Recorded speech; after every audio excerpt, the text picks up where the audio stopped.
Hey friends, it's Lady Ambrosia. I hope you all are doing well. Just wanted to check in with you guys a little bit. I have been so busy, like good busy, but oh my God, so busy. So I've still been on the dance thing. Also, I went to a death cafe. This is my first time going to a death cafe. I don't know if you've heard of a death cafe before, but one of my good friends actually invited me. And it was really, really cool. It was held at this interfaith church in my city. And basically the gist of it is that a bunch of people gather around and share, tea and cookies and coffee and cakes. And you talk about the fatality of life and death and the mourning process and grieving. And it was a super relevant activity to this time of year, I feel. And I guess the one in my city, I don't know if they all do this, but they have one every 6 months. So basically around Beltane and around Samhain, they have it. And it's a super secular event. It's not a spiritual event. It's not a religious event. It's just a place where you can talk about death and dying and grieving in a safe setting that has space held for that. It's not really like a support group to help you through the death and grieving process. It's more of an educational group, I would say. And we played this really interesting game where there were these different cards, and you're sitting at a table with complete strangers. And we played this game where everyone got 7 cards out of this deck. And the cards had things on them like not being hooked up to machines, or not being in pain, or having a member of the clergy there while you're dying, or having friends and family around, and et cetera, et cetera. And it was really interesting because it was cool to hear how everyone categorized these, because we were told to kind of put them in order from most important to us personally to least important to us personally. And then we just kind of went around the table and, we shared things about our lives and about our experience with death that, in the mundane, casual, day-to-day world, you don't typically get to have these fundamentally deep conversations with complete strangers. So I really enjoyed it. It was super fun. I definitely plan on attending one of those again around Beltane. Then the other thing that I have been up to is Ghouls Night, which I made a video about maybe about a month or so ago. I had been planning this event since like June. And I wanted to have an event where we could get dressed up and be in formal wear and kind of channel that queen archetype from within ourselves.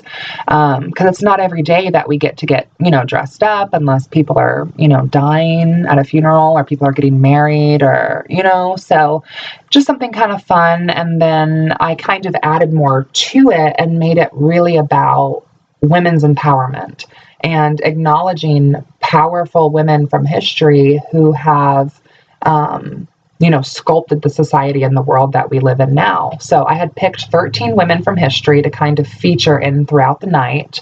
And I had booked the venue at this place called Ultums, which is actually a horticulture and landscape place. But it's really, really nice, and they have beautiful gardens, and they have a workshop room that I actually rented out for us to be able to have, because I had got catering, Italian catering there also. So we got catering from Puccini's, and we had pastas, and then we had kind of like a little hors d'oeuvres table. We had a wine bar, we had a dessert bar, and the whole venue, not even just our workshop room where we were actually having the meal at, but the whole place, all the acres of garden space, it was actually all private just for this specific event, which that was really cool, because it was nice to be able to have it just be us and just the girls that I had invited. And so the colors were purple and gold. because to me, I associate purple very much with royalty and the crown chakra, and I associate gold very much with like wealth and prosperity and kind of that royal vibe as well. So at the table, everyone had like assigned seats, and I got these little agate slices, and I wrote like attributes on them for each girl, and they had to guess which one they were. And these were all things that I admired about them. And there's a whole slideshow of this that I actually put together that's on my channel. So if you're interested in seeing any pictures, you can go there. But yeah, it was super, super fun. I had a lot of fun planning this event for all of us.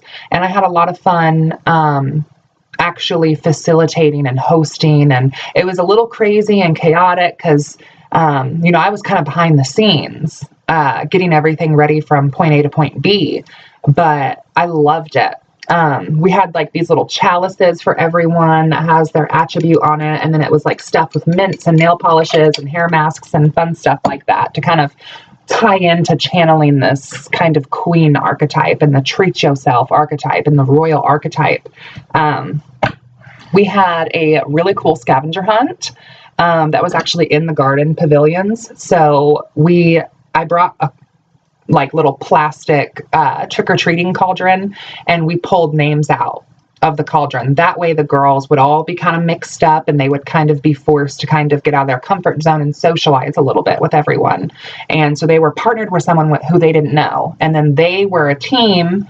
Each individual team went out into the garden pavilions, and there were candles, the tall white, like Novea candles that I had put images of different women from history on them, but with no clues.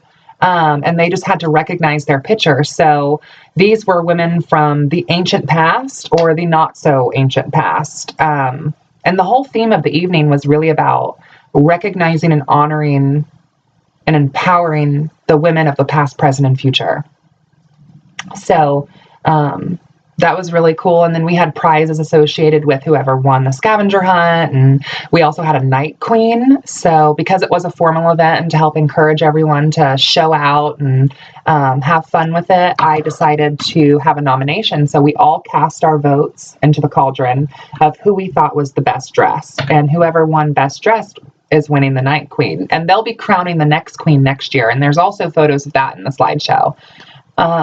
But yeah, it was really fun, just kind of socializing and having a night specifically dedicated to honoring women and empowering women and empowering ourselves, and through empowering ourselves, empowering each other. And I got a lot of good feedback from this event. So that made me happy. And aside from facilitating and planning this event, I've also been planning my little kind of local Samhain get together, which I think what we're going to do is just kind of have a really kind of casual, slightly somber ritual where we just kind of honor the turning of the wheel, and we acknowledge those who came before us, and maybe do like a dumb supper, and then like maybe even a potential seance afterwards.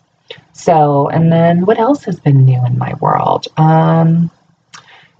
Let's see. My boyfriend took me out to Mama Carola's, which is a really nice Italian restaurant. I don't know I'm pretty sure they're only a local restaurant, but it's really beautiful. There's like, it's kind of mom and pop-ish, and it's styled very quaintly, and they have like a bar there and like a vineyard, and then they have like a restaurant area, and there's these like big, beautiful, almost like Grecian like statues all over the vineyard and all over the front and back of the restaurant, and it's super, super cute. So we got dressed up for that too. He actually saw the dress that I had wore to Ghouls night and was like, I want to take you out. And I was like, oh, okay, well, we could go out for like Valentine's Day or like an anniversary, I was thinking. But no, he had planned this whole thing, and he was like, be ready by 7:00. And so that was really cool that we were able to have our night also.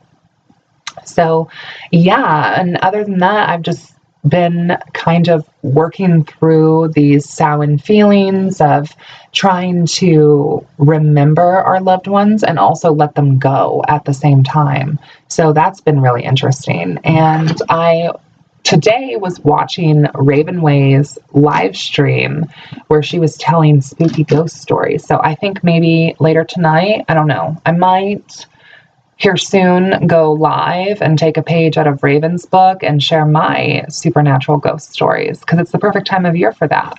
And I also made the little spell balls also, so I'll be sharing that. So yeah, so I hope all of you guys have a beautiful rest of your day, evening, night, whatever, and many blessings, guys. Take